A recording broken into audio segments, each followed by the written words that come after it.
చిలకలపుట్టు గ్రామం. ఇక్కడ చాలా చిలుకలు ఉంటాయేమో.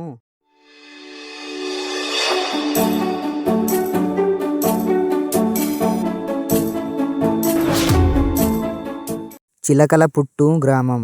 ఈ పేరు వినగానే ఇక్కడ చాలా చిలుకలు ఉంటాయేమో, పచ్చని అడవి, పక్షుల కిలకిలలతో నిండిన ఊరేమో అని అనుకుంటారు కదా.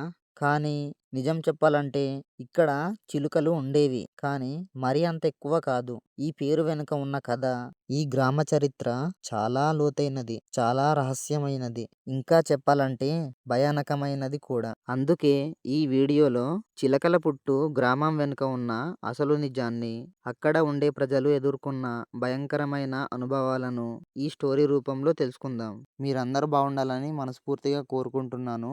మరి ఇవాళ మరో సరికొత్త వీడియోతో మీ ముందుకొచ్చాను. మరి ఇప్పుడు మనం అసలు కథలోకి వెళ్ళిపోదామా? చిలకలపుట్టు గ్రామం మా ఊరికి కేవలం 2 కిలోమీటర్ల దూరంలో ఉన్న ఒక అందమైన, నిశ్శబ్దమైన, రహస్యాలతో నిండిన గ్రామం.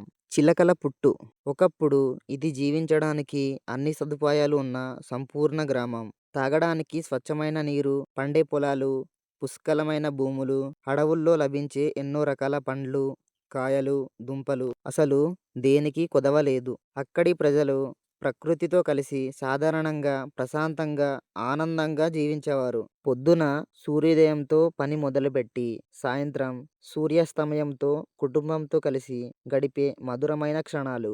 ఆ గ్రామ జీవితం అంటే నిజంగా ఒక స్వర్గం లాంటిదే. అలా ప్రశాంతంగా సాగుతున్న ఆ గ్రామంలోకి ఒక ఊహించని విపత్తు అడుగుపెట్టింది. మెల్లమెల్లగా గ్రామంలో ఉన్న ప్రజలు ఒక్కొక్కరుగా కనిపించకుండా పోవడం మొదలైంది.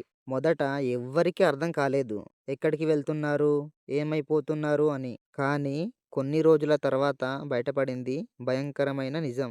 ఆ అడవుల్లో తిరుగుతున్న ఒక క్రూరమైన పులి గ్రామానికి చేరి రాత్రి వేళల్లో ప్రజలపై దాడి చేసి ఒక్కొక్కరిని తన ఆహారంగా మార్చుకుంటూ వచ్చింది. ఈ వార్త గ్రామమంతా అగ్నిలా వ్యాపించింది. ప్రజల హృదయాల్లో భయం, ఆందోళన, అనిశ్చితి నిండిపోయాయి. పగలు పొలాల్లో పని చేయాలంటే భయం, రాత్రిపూట నిద్రపోవాలంటే మరింత భయం. ఇంకా అక్కడ ఉండడం ప్రాణాలతో ఆట ఆడుకోవడమే అనిపించింది.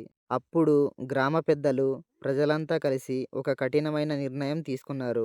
ఆ గ్రామాన్ని వదిలి వెళ్ళిపోవాలి అని. అలా తరతరాలుగా జీవించిన తమ పుట్టినిల్లు, తమ భూములు, తమ పంట పొలాలు అన్నిటిని వదిలేసి ఇప్పుడు ఉన్న డొంకినవలస గ్రామానికి వలస వచ్చారు.